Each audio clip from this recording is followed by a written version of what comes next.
एक समय की बात है, राजा वन में शिकार खेलने के लिए गया हुआ था। तो राजा शिकार खेलते खेलते अपने राज्य से काफी दूर पहुंच गया था। तो राजा वन में शिकार खेलते खेलते थक गया, तो वह थकान से व्याकुल होकर एक बट के वृक्ष के नीचे आकर ठहरने लगा। तो राजा वहां ठहरने लगा तो उसने देखा कि कुछ ग्वाल बाल बड़े ही भक्ति और भाव के साथ एक बट वृक्ष के नीचे भगवान श्री सत्यनारायण का पूजन कर रहे हैं। तो राजा ने उन ग्वाल बालों को देख तो लिया, न तो सत्य ने भगवान को नमस्कार ही किया, उन ग्वाल बालों के समीप ही गया।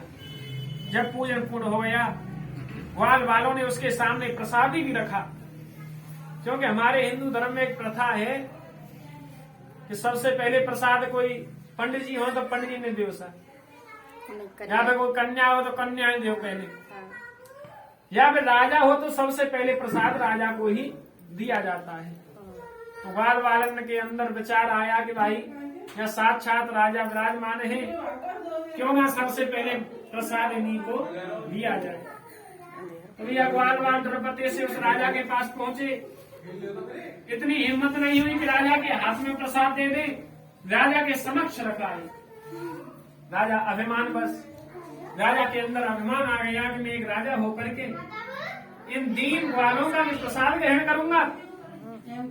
इस प्रकार के मत से राजा वहीं की वहीं प्रसाद को छोड़कर अपने नगर को वापस चला आया।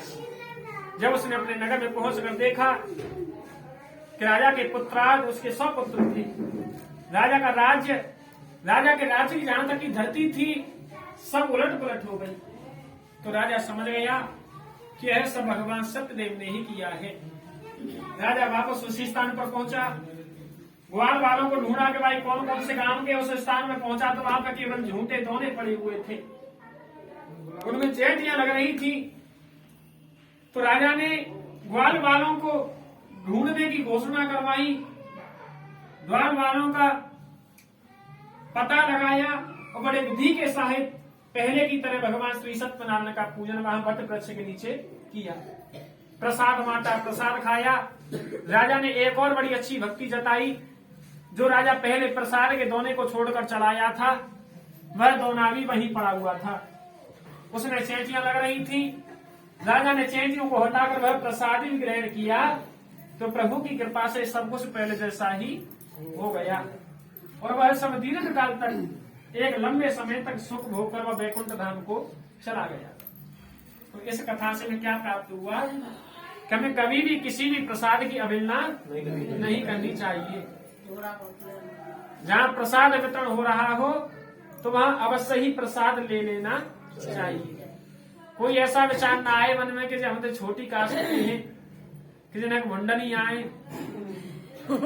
ऐसे कोई ऐसा विचार नहीं आना चाहिए। अगर आप उस प्रसाद को खा नहीं सकते हो तो उसे लेकर के गाय, भैंस, कौआ, पक्षी उनके लिए रख दो।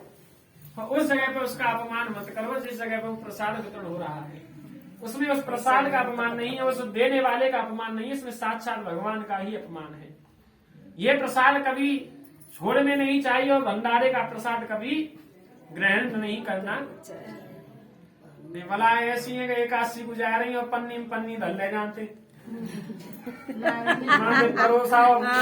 आज ना खा रहे पंडित जी, कल खाएंगे। पंडित जी अंदर आ गए, भरोसा ही ना खा के लग जाएंगे रस बांधिया यही तो 20 रुपया टम्पू पकड़ना। तो भैया उस प्रसाद से दूर रहना चाहिए। भंडारे का प्रसाद तो